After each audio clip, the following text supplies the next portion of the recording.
Hello guys, इस lecture में different representation of tree देखेंगे कि ट्री को गाइस हम डिफरेंट टाइप से रिप्रेजेंट कैसे कर सकते हैं। गाइस, जब मैंने ट्री की स्टार्टिंग करवाई थी तब आपको ट्री की दो रिप्रेजेंटेशन एक्सप्लेन करी थी। एक गाइस मैंने करी थी आपको एरे और एक गाइस लिंक्ड लिस्ट की हेल्प से। गाइस वैसे तो वे दो रिप्रेजेंटेशन ज़्यादा पॉपुलर है और उसमें भी गाइस जनरली हम आपकी लिंक्ड लिस्ट वाली यूज करते हैं, क्योंकि गाइस उसमें आपकी डायनेमिक हम एलोकेशन कर सकते हैं। रन टाइम पे गाइस हम उसमें आराम से मेमोरी को एलोकेट इजीली कर सकते हैं। बट गाइस इस लेक्चर में मैं आपको दो रिप्रेजेंटेशन और एक्सप्लेन करूंगा जिसके ऊपर गाइस आपके कंप्यूटर एग्जाम में गाइस क्वेश्चन पूछे गए हैं, इसलिए बता देता हूँ। वरना गाइस इतनी पॉपुलर तो है नहीं, क्योंकि गाइस इनको यूज भी नहीं करते। बट फिर गाइस देखते हैं कि दो रिप्रेजेंटेशन है क्या। गाइस एक एक्सप्लेन करूंगा मैं इसमें आपकी LCRS रिप्रेजेंटेशन, जिसको हम आपकी left child right sibling representation बोलते हैं। और गाइस दूसरी होगी आज आपकी नेस्टेड रिप्रेजेंटेशन। तो गाइस पहले देखते हैं आपकी LCRS रिप्रेजेंटेशन। गाइस LCRS मतलब नाम से पता लग रहा है लेफ्ट चाइल्ड और राइट सिबलिंग। मतलब गाइस LCRS रिप्रेजेंटेशन में हर नोड के पास दो पॉइंटर होंगे। एक गाइस उसके लेफ्ट साइड को पॉइंट करेगा और एक हमेशा उसके राइट सिबलिंग को पॉइंट करेगा। गाइस सिबलिंग हम बोलते किसको है? सिबलिंग बोलते हैं गाइस हम जो उसी लेवल पर उसके बराबर वाली नोड्स है। भाई सिबलिंग का मतलब जो उसके भाई बंधु हैं, जो उसी लेवल पर उसके बराबर में जस्ट नोड्स हैं, हम उनको बेसिकली सिबलिंग्स बोलते हैं। ठीक है, तो भाई अगर मैं LCRS रिप्रेजेंटेशन की बात करूं तो हमको इतना समझ आ गया। लेट्स सपोज गाइस कोई आपका ऐसा ट्री है,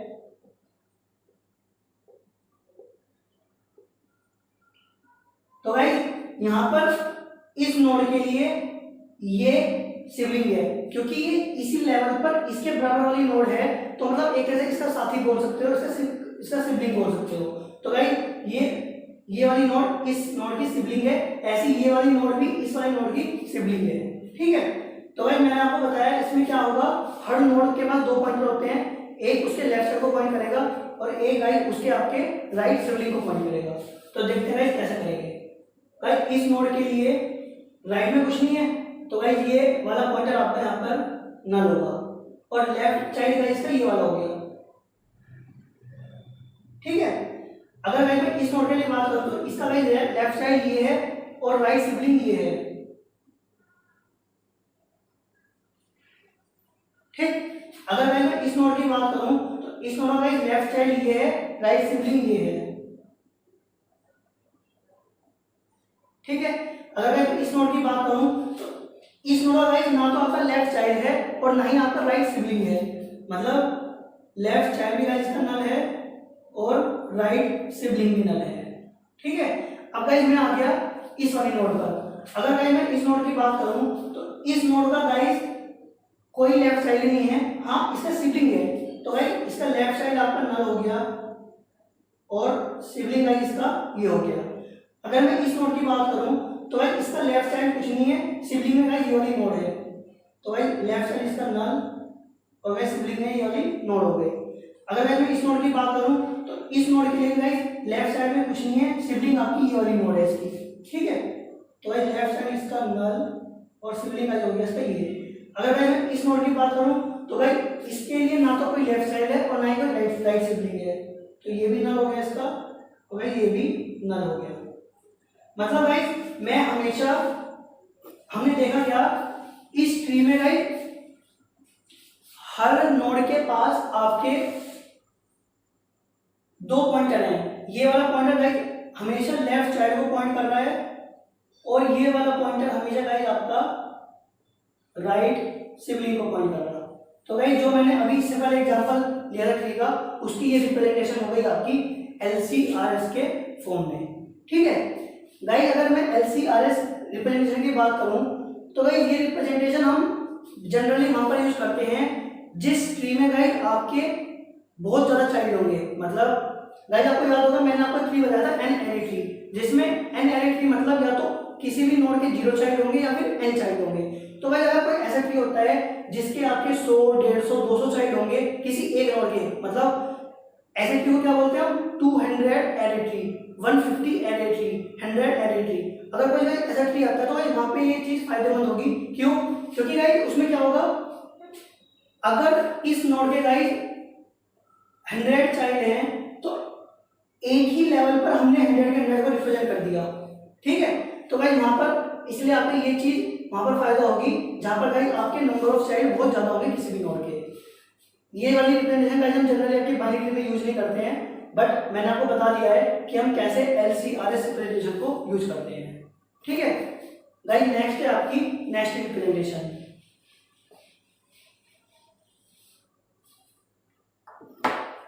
गाइस नेस्टेड रिप्रेजेंटेशन की बात करूं तो मतलब हम इसमें एक नोड के अंदर ही कुछ ऐसी नेस्टेड रिप्रेजेंटेशन दिखाते हैं जिससे कि आपको पूरा ट्री रिप्रेजेंट कर देगा। गाइस इसको रिप्रेजेंट करने के दो तरीके हैं, एक है guys root node, left child और राइट चाइल्ड। तो गाइस एक है आपका left child, root node and right child. मतलब पहले गाइस अब उसकी रूट नोड लिखोगे, फिर उसका लेफ्ट चाइल्ड और फिर राइट चाइल्ड। मतलब जहां पर भी गाइस 3 लगातार नोड लिखी हैं उसमें से पहली आपकी रूट होगी, दूसरी उसका लेफ्ट साइड होगा, तीसरा उसका राइट साइड होगा, ठीक है। चाइल्ड लिखा है सॉरी यहाँ पर राइट साइड, ठीक है। या फिर ऐसा हो सकता है जो सबसे पहले लिखी है वो लेफ्ट साइड हो, बीच वाली रूट नोड हो और लास्ट वाली राइट साइड हो। गाइस एक ट्री बनाने समझ सकता हूँ क्या मतलब है इसका। जैसे गाइस लेफ्ट साइड पर ट्री है ये ABCD EF and G। Guys मैं लेट्स सपोज इस ट्री के लिए आपकी रूट लेफ्ट और राइट वाली रिप्रेजेंटेशन को यूज करता हूँ और देखते हैं इसके हिसाब से इस ट्री को कैसे रिप्रेजेंट करेंगे। भाई सबसे पहले रूट नोड है इसकी A, ठीक है। उसके बाद है लेफ्ट साइड है इसका B, ठीक, और गाइस राइट साइड है इसका C। तो गाइस हमने root left side right side. अब गाइस क्योंकि अगर मैं इस B नोड की बात करूं तो गाइस B के नीचे भी तो एक ट्री है जिसके लिए B रूट नोड है, उसके में लेफ्ट में कुछ है और राइट में कुछ है। क्योंकि गाइस यहाँ पर हम आपकी रूट लेफ्ट और राइट रिप्रेजेंटेशन यूज कर रहे हैं, तो सेम मैं गाइस वो यहाँ पर आपकी B के लिए लगा दूंगा। भाई B होगी रूट नोड, लेफ्ट साइड हो गया इसका D और राइट हो गया इसका E, ठीक है। ऐसी गाइस मैं ये सेम चीज आपकी C के लगाऊंगा। C हो गया आपकी रूट नोड, F हो गया गाइस इसका लेफ्ट साइड और राइट साइड हो गया इसका G, ठीक। तो भाई अगर मैं इस पूरे ट्री की रिप्रेजेंटेशन की बात करूं तो भाई मैंने इसको इस तरह दिखाया in terms of nested representation. समझ आया? कोई बात नहीं, एक बार समझाता हूं, मैंने समझ आया तो देखो। सबसे पहले मैंने क्या लिखा आपका ABC root left side right side. अब गाइस क्योंकि आपका B वाली नोड का भी कुछ लेफ्ट और कुछ राइट है, तो गाइस अगर मैं इतने ट्री की बात करूं तो इतने ट्री में गाइस B आपकी रूट नोड है, D लेफ्ट साइड और E राइट साइड। तो गाइस मैं इस B को दो बार नेस्टेड कर दूंगा, मतलब B D एंड E, ठीक है। गाइस सेम आपका C भी तो रूट नोड है, F उसका लेफ्ट साइड है और G राइट साइड है। मैं उसको गाइस दो बार नेस्टेड करूंगा तो A D D E C F and G। तो गाइस ये हो गया आपका कंप्लीट इसका representation in terms of nested. तो गाइस ये इसका आंसर हो गया, मतलब इस तरह हमने इस ट्री को रिप्रेजेंट करा। गाइस ये दोनों रिप्रेजेंटेशन गाइस सिर्फ आपको समझाने के लिए था, क्योंकि इसके ऊपर गाइस काफी साल पहले कंप्लीट एग्जाम में गाइस एक आधा क्वेश्चन आया था। तो गाइस एक सेफर साइड के लिए मैंने बता दिया है, वरना गाइस जनरली अगर एक उसकी बात करें तो गाइस हम इसको आज के समय नहीं यूज करते इन दोनों रिप्रेजेंटेशन को, क्योंकि आप खुद देख रहे हो कि मतलब नेस्टेड है और दूसरी लेफ्ट साइड राइट फिलिंग है। तो भाई क्यों ना दैट उससे सिंपल बहुत इजी है भाई, एक लिंक लिस्ट वाली रिप्रेजेंटेशन जिसमें आपको एक सिंपल नोड कंस्ट्रक्ट करनी है, उसमें डेटा वाला फील्ड होगा, एक लेफ्ट चाइल्ड और एक राइट पॉइंटर। तो भाई वहां से आप सिंपल डायरेक्ट अपनी ट्री को किसी भी रिप्रेजेंट कर सकते हैं। तो इसके ऊपर एक क्वेश्चन ले लेते हैं नेस्टेड के ऊपर कि कैसे क्वेश्चन पूछा गया था, जो मैं बता रहा हूँ कि काफी पहले क्वेश्चन आया था, उस क्वेश्चन को ले लेते हैं।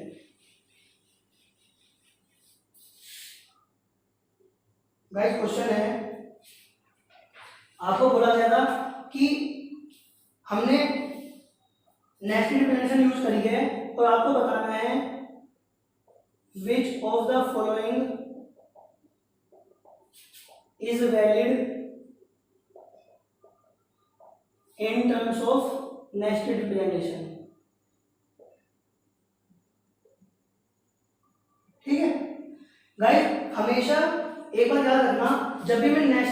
डिपेंडेंट को रिप्रेजेंट कर रहा हूँ, तो अगर लेट्स सपोज किसी नोड पर राइट चाइल्ड नहीं है, तो ऐसा नहीं है कि वहां पे मैं खाली छोड़ दूंगा, मुझे वहां पर गाइस नल को हमेशा लिखना पड़ेगा। मतलब लेट्स सपोज गाइस कोई आपका ऐसा ट्री है, ठीक है, तो भाई मैं इसको यहाँ पे कैसे रिप्रेजेंट करूंगा, ए बी डी ई और नल। मतलब ए होगी रूट नोड, बी डी हो गया गाइस उसका पूरा लेफ्ट सब ट्री, और नल मतलब राइट में गाइस ए के कुछ नहीं है, ठीक है। तो मतलब ऐसा नहीं है अगर कोई आपकी नोड नहीं है तो आप उसको सिंपल छोड़ दोगे, आपको वहां पे गाइस नल से उसको रिप्रेजेंट करना होगा। अब देखते हैं गाइस क्वेश्चन क्या था। इसमें आपको कुछ ऑप्शन दिए थे, जैसा गाइस पहला ऑप्शन था आपका A B C D E F, second था गाइस आपका A B F G, and third था गाइस आपका A B C null D and E. Guys आपको बताना है इसमें से कौन सा ऑप्शन सही है, मतलब कौन सी वैलिड रिप्रेजेंटेशन है। गाइस अगर मैं इस ट्री की बात करूं तो भाई लेफ्ट सपोज ये आपकी रूट नोड हो गई, ये लेफ्ट हो गई। अगर मैं राइट की बात कर रहा तो भाई लेफ्ट राइट सब ट्री में तो भाई तीन ही आएंगे ना लगातार भाई, तो रूट लेफ्ट और राइट, बट यहाँ पे भाई चार हैं, तो इसलिए गाइस ये आपकी एक वैलिड रिप्रेजेंटेशन नहीं है। इसकी बात करते हैं गाइस, ये हो गई गाइस आपकी रूट नोड। अगर मैं गाइस इसको पूरा लेफ्ट सब ट्री मान रहा हूँ तो इसके लिए गाइस ये रूट लेफ्ट राइट, ऐसे गाइस यहाँ पर रूट लेफ्ट राइट, मतलब ये गाइस आपकी एक वैलिड रिप्रेजेंटेशन है। नेक्स्ट गाइस ये आपकी रूट नोड, इसको गाइस मैं मान रहा हूँ आपका पूरा left subtree, root left और राइट में कुछ नहीं है, और गाइस यहाँ पे सिर्फ दो ही हैं डी और ई। ये गाइस लेफ्ट साइड आपका रूट हो गया, ये आपका राइट लेफ्ट हो गया, तो गाइस यहाँ पे हमने राइट तो लिखा ही नहीं, और मैंने आपको बताया था कभी ऐसा नहीं होगा कि हम खाली छोड़ देंगे, मुझे वहाँ पे नल से रिप्रेजेंट करना होगा, तो इसका मतलब ये भी गाइस आपकी एक वैलिड रिप्रेजेंटेशन नहीं है। तो इसका आंसर क्या हो गया आपका सेकंड वाला। तो भाई इस तरह से वो क्वेश्चन कभी कोई पूछ लेता है, भाई ये क्वेश्चन काफी पहले आया था, तो भाई इसलिए मैंने आपको बता दिया है, वरना तो भाई कोई इतनी दिक्कत वाली बात नहीं है। तो भाई ये आपकी कुछ रिप्रेजेंटेशन थी, इस वीडियो में इतने रखते हैं। और भाई अगर यहाँ तक की बात करूँ तो भाई यहाँ तक हमारा ट्री का जो मेजर कंसेप्ट था वो हमने कंप्लीट कर लिया। अभी नेक्स्ट सेक्शन में देखेंगे guys what is binary heap, different types of heap. Guys heap की बात करूँ तो हीप एक ट्री में ही कुछ वेरिएशन है जिसको गाइस नेक्स्ट सेक्शन में ध्यान से समझेंगे कि ट्री होता क्या है, हीप होता क्या है आपका, कैसे काम करता है, कितने तरह के हीप होते हैं, ठीक है। तो भाई इस वीडियो में आप इतने रखते हैं, मिलते हैं गाइस नेक्स्ट सेक्शन में, तब तक के लिए धन्यवाद, शुक्रिया।